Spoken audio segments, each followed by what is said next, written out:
May I request Aunty Jenny to please stand where she is, and could we ask her to please give her first the gift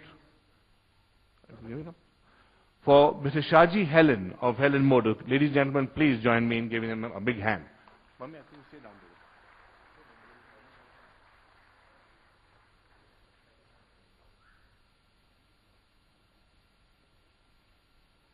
Shaji is very emotional. Ladies and gentlemen, please give Shaji a big hand.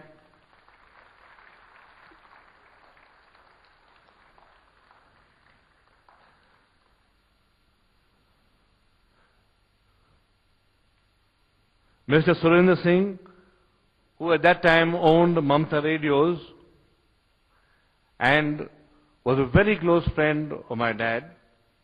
Both these gentlemen were very instrumental in helping him out in setting up all the logistics of the school at that particular time.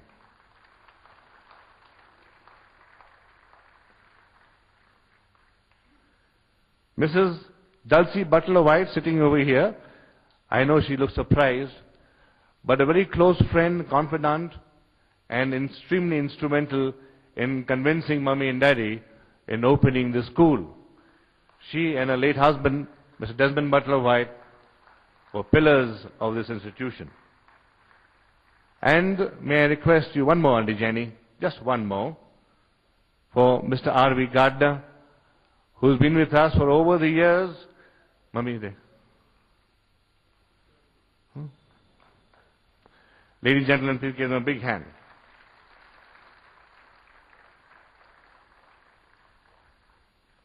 Thank you, Mummy. Please. In continuation to my report on the history of Carmen School, I wish to inform you that the members of the board were like-minded people with one aim: to open a school for boys and girls. The primary objectives were to develop among boys and girls a sense of discipline, a love of fair play and straightforward behavior, to develop a spirit of service and to train them to become men and women of strong character, high principles, with a tolerant and sympathetic outlook, to develop in them a spirit of comradeship and a sense of unity of India, and to destroy all social, communal, religious and provincial prejudices, to train children in leadership and responsibility. Admissions in the school from the first day closed on 25 day scholars and 7 boarders. The first president of the board was Mr. A.G. Kabri, a colorful personality, a picture of the squire of yesteryears and an era long ago. He was a quick thinker and clear in understanding, rugged and tough due to his work at his 2 farms. Besides his love which was for his wife and his 2 daughters, his other loves were shooting, fishing, football and children. Many a time he took over the instructing of football from Mr. Ivan Mann or the new PTI and spent hours on the football field. A keen shikari who used to take wild boar shooting as child's play and was known for his skills in bird shooting on the wing.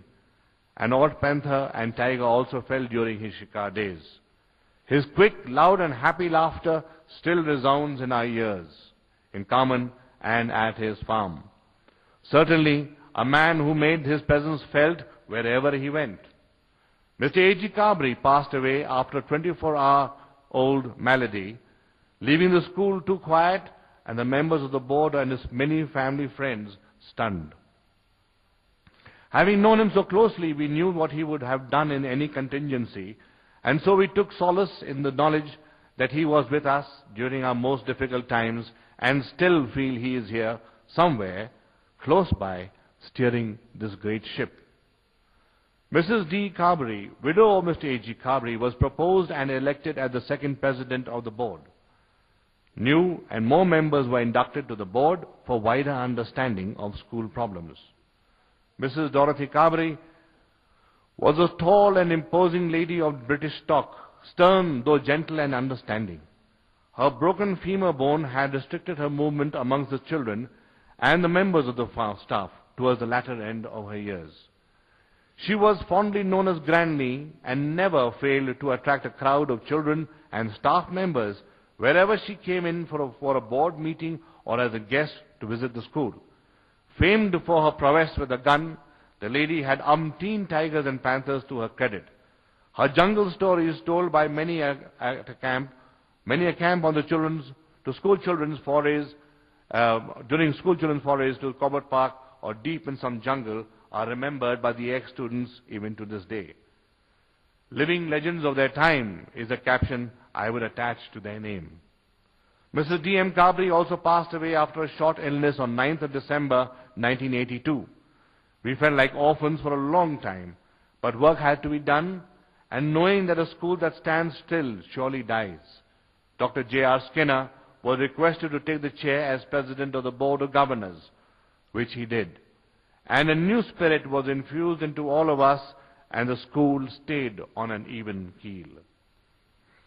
Due to his own personal problems at home, Dr. J.R. Skinner resigned as President a few years later, but stayed on as a member. A new and dynamic member was co-opted as President of the Board, Mr. R.V. Gardner, Principal of St. Thomas's College, Dehradun, a hard taskmaster with a stern exterior, an understanding person, and a go-getter.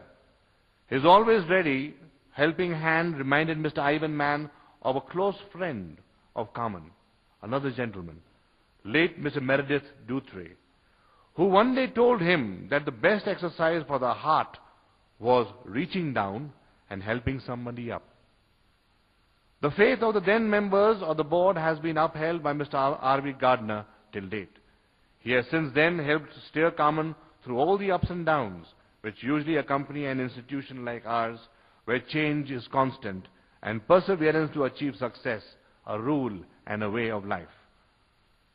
2 years after starting Carmen, the school had an additional member by the name of George Ivan Gregory Mann, that's me, who was born on the 16th of September 1963. 5 years later, a surprise package on the 29th of May in the form of Miss Jennifer Institution. It also ensured that all the problems faced by the school were solved at these meetings.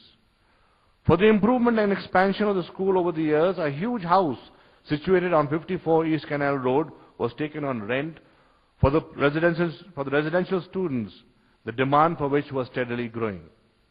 A couple of years later, another building belonging to Wing Commander and Mrs. B.A. Howard, situated on Municipal Road, was also rented.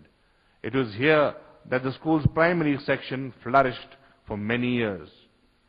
It was during this time that another property was purchased from Rani Sabharwal, situated on 26 Curzon Road, which today houses the main school building, which is now on my right, at present on my right. A field for the school was also purchased on Sesadara Road in the year 2001. This campus, where we are presently seated, was added to the existing school campus in the year 1997. Staff members came and went, and yet some stayed on and are still in Carmen. Besides Mrs. Chadda, who has been in the institution in the last 38 years, I am privileged to inform you that we have quite a large number of our staff who have almost 30 years of service to the school with them. Besides this, there are still a larger number of staff who have served the institution for more than 20 years.